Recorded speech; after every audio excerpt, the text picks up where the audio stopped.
Salut les amis. Alors dans cette vidéo, je vais vous raconter la suite de mon aventure qui remonte à 2017. Je vais vous raconter comment j'ai fait pour obtenir un poste de marketing manager sans diplôme ni expérience. Je vous raconterai aussi ma première tentative de monter un site de e-commerce. Si le projet vous plaît, abonnez-vous à la chaîne en cliquant sur le bouton s'abonner en rouge en dessous de la vidéo et likez la vidéo. Vous savez que c'est le meilleur moyen de me soutenir. Alors à l'époque, tout le monde parlait de l'huile d'argan et de personnes qui avaient fait fortune au Maroc en vendant cette huile sur internet.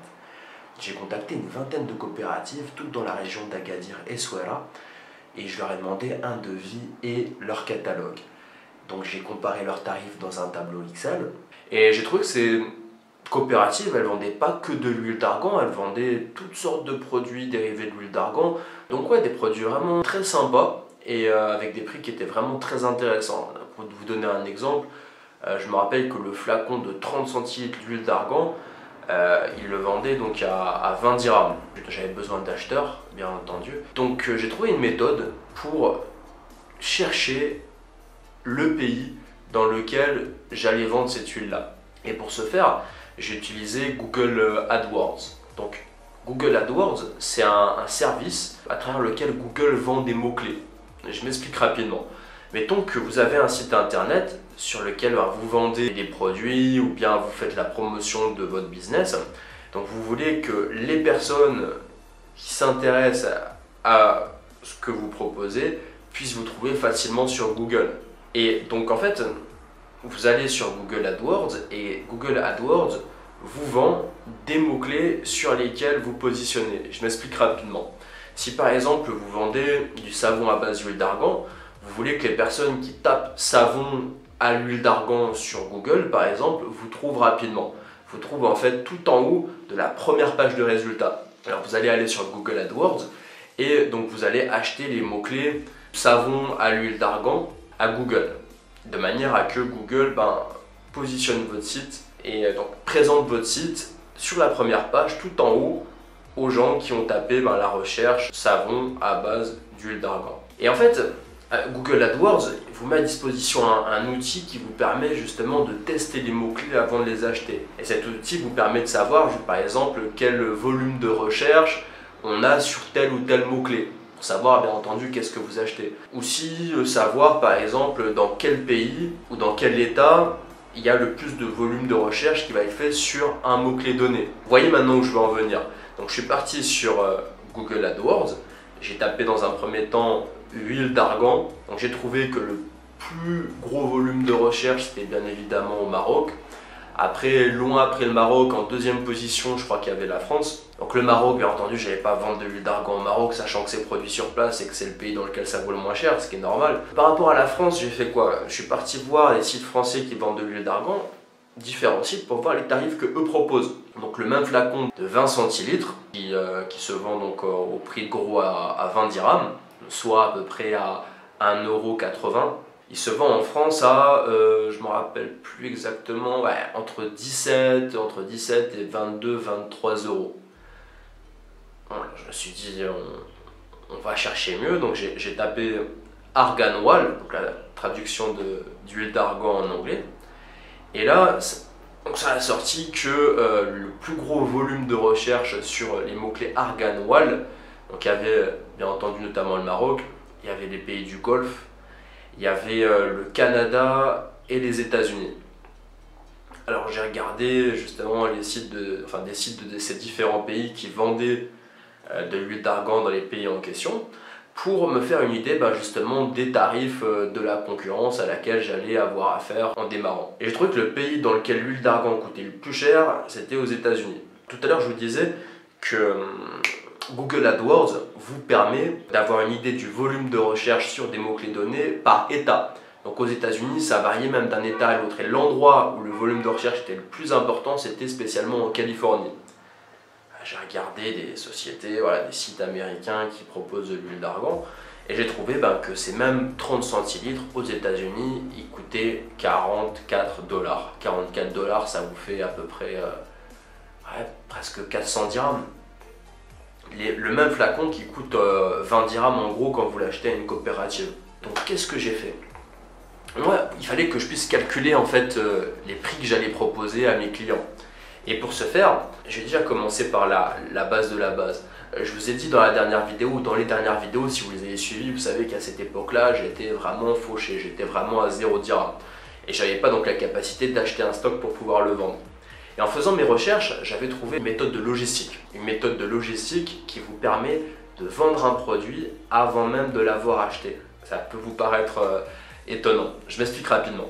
Donc vous avez un fournisseur, vous avez un fournisseur qui propose un certain nombre de produits et donc vous présentez les produits que votre fournisseur a en stock au niveau de votre site. Les produits, vous ne les avez pas, ils sont chez votre fournisseur, vous ne les avez pas encore achetés. Vous avez juste une visibilité sur les produits que votre fournisseur a en stock et vous allez les présenter sur votre site web. Alors ensuite, vous allez faire de la publicité pour attirer du monde sur votre site web, notamment sur Facebook. Après il y a d'autres moyens, on en parlera. Et donc vous attirez du monde sur votre site web, donc vous construisez votre site de manière à convertir du trafic, c'est-à-dire à faire en sorte qu'un maximum des personnes qui vont accéder sur votre site finissent par acheter un ou plusieurs de vos produits. Donc vous prenez des commandes, les clients viennent, ils achètent avec ils vont rentrer donc leurs coordonnées bancaires, leurs coordonnées, nom, prénom, adresse, la référence du produit qu'ils ont acheté. Vous allez réceptionner toutes ces informations, donc les informations bancaires, vous allez réceptionner l'argent de ces clients et donc leurs coordonnées. Ensuite, vous allez contacter votre fournisseur en lui expliquant que vous avez Flan qui habite à tel endroit, qui a commandé tel article avec telle référence. Votre fournisseur envoie le produit chez votre client et ensuite vous réglez votre fournisseur. Donc ça vous permet de vendre le produit avant même de l'avoir acheté. Alors les deux avantages en fait de cette méthodologie, c'est d'une part bien entendu que vous n'avez pas besoin, vous avez besoin de très peu de capital pour commencer, et que en plus par ailleurs l'autre intérêt c'est que vous ne prenez pas le risque d'acheter un stock que vous n'êtes pas sûr de pouvoir vendre et que vous allez peut-être vous retrouver à brader très peu cher parce que voilà, vous n'arrivez tout simplement pas à le vendre. Donc ça, c'est les deux intérêts de cette méthodologie. Le petit inconvénient par contre que cette méthodologie représente, c'est que quand vous envoyez votre produit à l'étranger, vous devez payer les frais d'envoi, enfin d'export et les frais de douane sur chaque article. Quand vous exportez un stock, si vous voulez, donc bien entendu, plus votre stock est lourd, plus ça va vous coûter cher. Néanmoins, ça coûte toujours moins cher d'envoyer en une fois 10 produits, d'accord, qui pèsent chacun 1 kg, allez envoyer 10 kg de produits en une fois, que envoyer à chaque fois un produit qui pèse 1 kg, à chaque fois. Parce que la deuxième méthode, elle vous oblige en fait à repayer à chaque fois l'export pour chaque produit. Alors que quand vous faites passer un stock en une seule fois, vous payez effectivement un petit peu plus que sur un petit produit qui pèse pas lourd, mais au final, sur l'ensemble des produits, ça vous revient beaucoup moins cher. Et bon, j'avais pas le choix de toute façon. Ça, c'est la petite faiblesse en fait du dropshipping. Donc du coup, j'avais trouvé les fournisseurs, je savais plus ou moins où est-ce que je voulais vendre mes produits. Maintenant, il fallait que je calcule justement quel tarif j'allais proposer à mes clients. Et pour ça, j'avais besoin de savoir donc, le tarif auquel mes fournisseurs étaient prêts à me vendre les produits en question. Ces tarifs-là, je les avais. Et je voulais savoir combien allait me coûter justement l'export de ces produits-là, c'est-à-dire l'exportation plus la douane. Donc je suis parti voir Chronopost et DHL à Marrakech. Clairement, Chronopost il proposait des tarifs beaucoup plus intéressants que DHL, en tout cas pour les particuliers, les petits entrepreneurs, excusez-moi. Ils m'ont donné une grille tarifaire avec le poids et le pays, et plus exactement la zone. En fait, les pays sont répertoriés suivant donc plusieurs zones, zone 1, zone 2, zone 3, zone 4, et ça va je crois jusqu'à la zone 5 ou la zone 6. Donc la zone 1 c'est le moins cher, zone 2 c'est plus cher, zone 3 c'est plus cher, etc. etc. Et donc ça va varier en fonction de la distance à laquelle se trouve ce pays, les désaccords bilatéraux entre le Maroc et les pays en question. Alors moi j'ai calculé un petit peu le poids. Oui, donc par rapport au poids, pareil, vous avez une grille tarifaire, donc vous avez un premier tarif pour tout ce qui est entre 0 et 2 kg, 2 et 4 kg et ainsi de suite, ça va en montant. Donc moi, un de mes articles, à chaque fois, ben, forcément, il pèse moins de 2 kilos. Donc j'ai pris la première grille tarifaire, j'ai pris les États-Unis, j'ai regardé combien ça pouvait me coûter. Si sur chaque article, je devais payer l'export, pour chaque article, à chaque fois, je devais ajouter au prix d'achat, le prix de l'export sur chaque article, je me retrouvais, j'étais pas à 44 $, mais pas loin. Alors je me suis dit, peut-être falloir trouver une autre méthode. Et à la même époque, j'ai rencontré Abdillah. Donc Abdillah, c'est un développeur qui a 9 ans d'expérience, qui est très bon dans son domaine. Donc je l'ai rencontré à cette époque-là, on habitait le même quartier, on allait souvent manger au même endroit dans un mahal qui est à côté de chez moi. Et donc voilà, on a discuté, on en est arrivé à parler de ce projet-là. Et moi à l'époque, je ne connaissais pas encore Shopify. C'est-à-dire que moi, dans mon raisonnement à l'époque, pour créer un site de e-commerce, il fallait être développeur, quoi. Et moi, en ce qui me concerne, je n'ai pas des compétences suffisantes en programmation pour pouvoir développer un site de e-commerce en dur, c'est-à-dire coder de A à Z un site de e-commerce. Et je croyais à l'époque que c'était la seule solution pour pouvoir créer un site de e-commerce, c'était de le coder de A à Z. Donc je lui en ai parlé et on s'est mis d'accord sur le fait de travailler ensemble.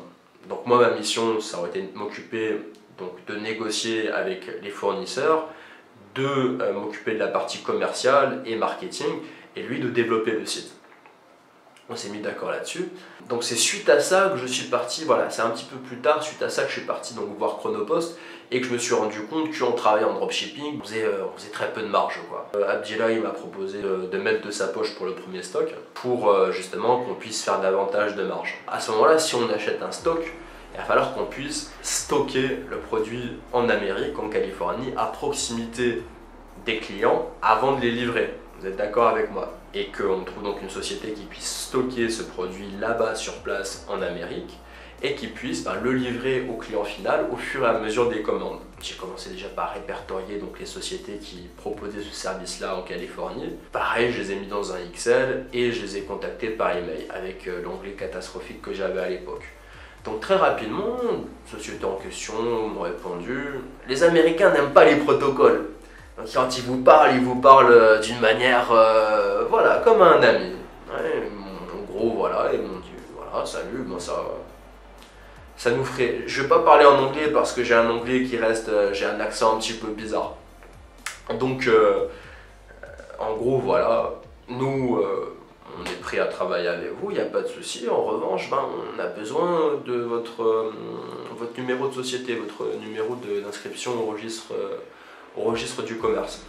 Moi, à l'époque, j'avais pas encore de société. À l'époque, j'avais un gros problème que j'ai peut-être encore, que j'ai encore un petit peu aujourd'hui, mais moins qu'avant, heureusement. C'est que j'avais tendance à vraiment m'éparpiller dans ce que je faisais. C'est-à-dire qu'à l'époque, je travaillais sur ce projet e-commerce. En même temps, j'envoyais des emails, enfin des campagnes d'emailing avec Mailchimp pour chercher des clients à qui proposer des sites web.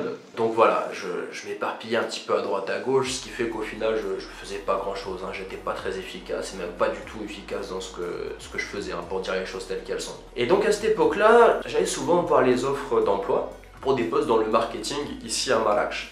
Donc en fait, l'idée c'était que quelqu'un qui cherche un responsable marketing pour sa société, c'est quelqu'un qui a des besoins en matière de marketing et à qui je vais pouvoir proposer des prestations de marketing pour mon agence. Enfin, je travaillais à l'époque comme freelance, plus ou moins comme freelance, pour tout ce qui avait à voir avec la création de sites web notamment. Et on va dire que les petites compétences que j'avais réussi à apprendre dans ma tentative de création d'un site e-commerce, je pouvais éventuellement les mettre à profit d'un client dans ce cadre-là.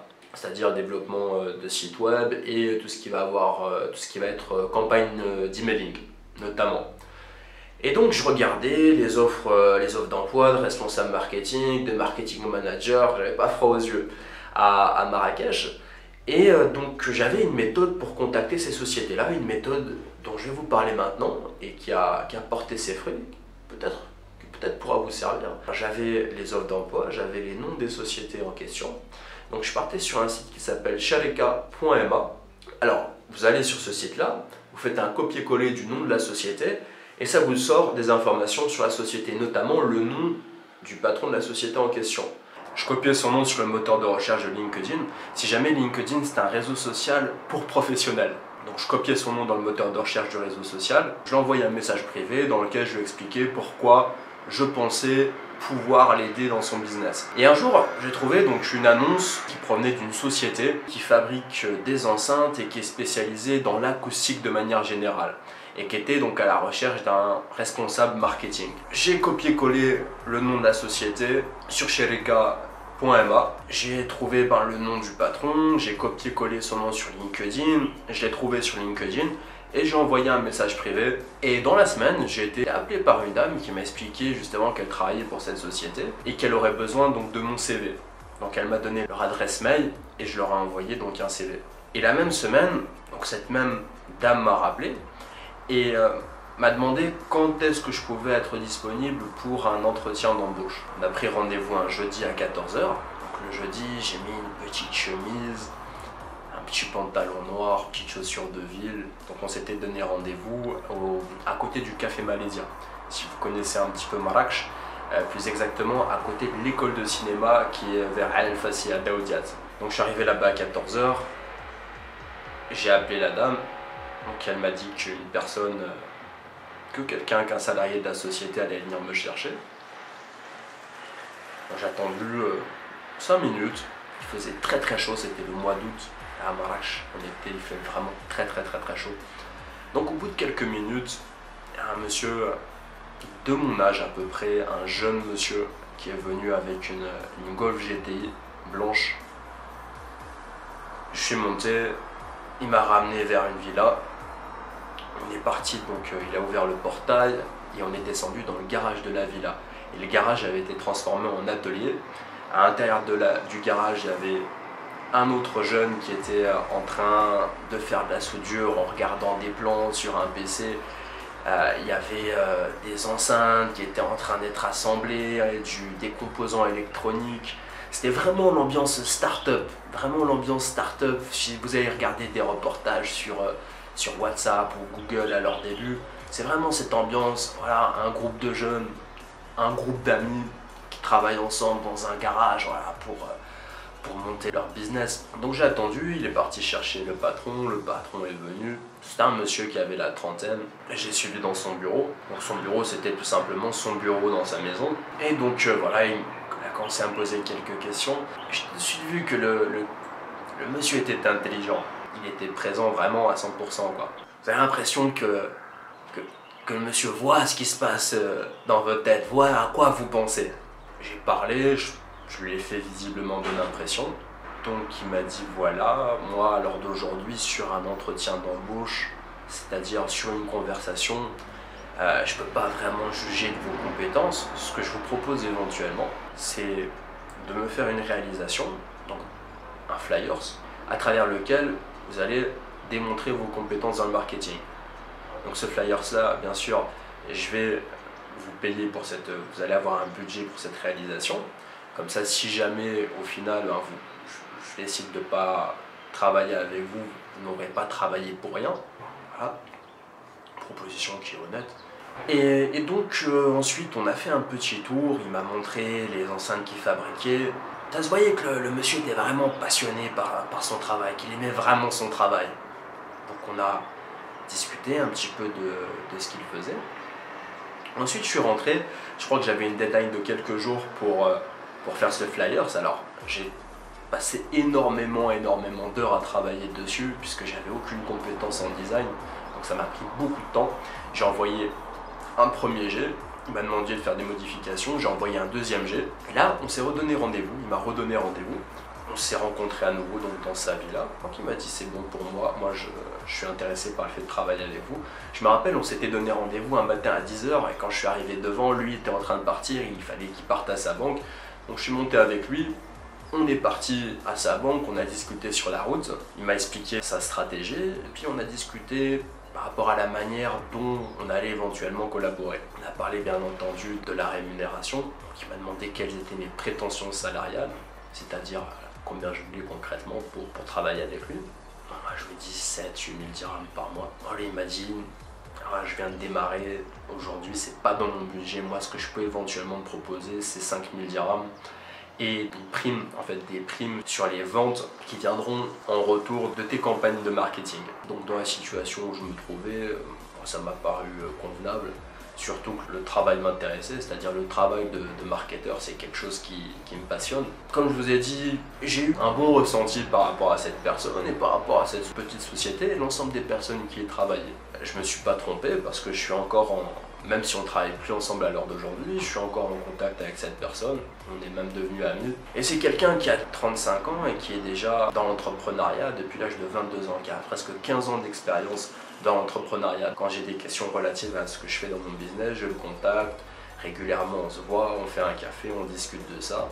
Et c'est bien de pouvoir bénéficier de l'expérience de personnes plus âgées et plus expérimentées en la matière. Alors ce qu'il faut retenir de cette histoire, c'est que vous pouvez toujours apprendre tout ce que vous avez besoin d'apprendre pour atteindre vos objectifs. Le savoir est vraiment disponible partout pour celui qui le cherche. Donc si cette vidéo vous a plu, abonnez-vous en cliquant sur le bouton s'abonner en rouge en dessous de la vidéo, likez la vidéo et laissez un commentaire. Bon les amis, j'ai plus un guide, mais 3 guides. 3 guides gratuits dans lesquels je vous explique concrètement de A à Z en détail comment quitter le centre d'appel où vous travaillez aujourd'hui, vous mettre à votre propre compte, commencer à travailler tout seul, par exemple, dans un premier temps tout seul, à votre propre compte, et pouvoir devenir libre, ça c'est très important, et surtout gagner votre vie correctement. Parce que vous êtes d'accord avec moi qu'être salarié et travailler 50 heures par semaine pour gagner 4000 ou 5000 dirhams, ça n'a aucun sens. Surtout quand il n'y a pas de cotisation derrière, ni pour la retraite, ni pour quoi que ce soit. Il faut que vous puissiez prendre le temps et l'énergie que vous avez pour construire votre propre rêve. Pour construire votre vie tout simplement. Pas construire le projet, les projets et les rêves de quelqu'un d'autre. Pas pour construire la fortune de quelqu'un d'autre. S'il faut travailler dur, autant que ce soit pour construire votre propre fortune, pas celle d'un autre, vous êtes d'accord avec moi les amis? Alors c'est pour ça que j'ai créé ce guide, j'ai écrit 3 guides. Pourquoi 3 guides? Parce que les démarches à faire pour que vous puissiez y parvenir, elles ne sont pas exactement les mêmes d'un pays à l'autre. Et j'ai des demandes qui viennent aujourd'hui de différents pays. J'en ai qui viennent bien entendu d'ici, du Maroc, la majorité. J'ai aussi pas mal de demandes qui viennent d'Algérie, qui viennent de Tunisie, qui viennent d'encore d'autres pays. Alors pour l'instant, j'ai créé 3 guides. J'en ai un, comme vous le savez, pour le Maroc, j'en ai un pour l'Algérie, j'en ai un pour la Tunisie. Alors la seule chose que vous avez à faire pour récupérer votre guide, c'est d'aller en bas de la vidéo. Vous voyez dans la description de la vidéo, c'est-à-dire que vous allez en bas, vous regardez juste en dessous de la vidéo, dans la description. Il y a un lien, j'ai écrit votre guide gratuit. Vous cliquez sur ce lien, vous allez arriver sur une page. Et sur cette page-là, je vous demande votre nom et prénom, votre email pour que je puisse vous envoyer votre guide. Bien sûr, j'ai besoin d'avoir votre adresse email pour vous envoyer le guide chez vous. Le pays dans lequel vous êtes pour que je puisse savoir lequel des 3 guides je vais envoyer. Je vais même faire 4 possibilités, Maroc, Algérie, Tunisie, autres. Comme ça, si vous êtes encore dans un autre pays, je vais penser à rédiger un 4e, voire un 5e guide qui puisse vraiment vous aider suivant là où vous vous trouvez. Alors, j'ai aussi créé un groupe Facebook que vous pouvez rejoindre. Vous avez aussi le lien vers le groupe Facebook dans la description de la vidéo. Et dans ce groupe, vous allez trouver toute une communauté de personnes, de jeunes comme vous et comme moi, de jeunes et de moins jeunes aussi, qui soit travaillent dans un centre d'appel et veulent se mettre à leur propre compte, soit se sont déjà mis à leur propre compte.